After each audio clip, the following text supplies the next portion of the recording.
Все, поехали. Вот настал радостный, я надеюсь, для пациентки миг, когда она сможет воплотить свою мечту. Потому что комплекс по поводу, ну, скажем так, недостаточно эффектной, недостаточно привлекательной молочной железы у женщины возникает очень быстро, а тем более на фоне современной рекламы, масс-медиа работы, то, что в женщине все должно быть красивым, в том числе и грудь.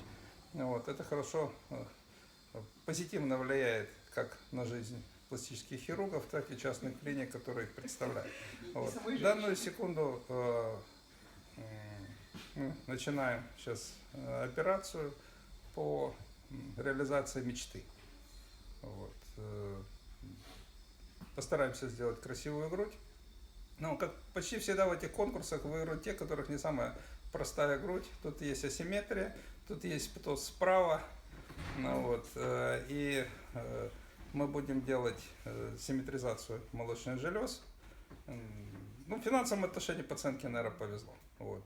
Я не очень люблю транслироваться по телевизору вот именно сами операции. Почему? Потому что я воспитанник так, более старой школы, потому что операционная это храм, который недоступен для окружающих, но, скажем так, влияние окружающей среды и времени срабатывает.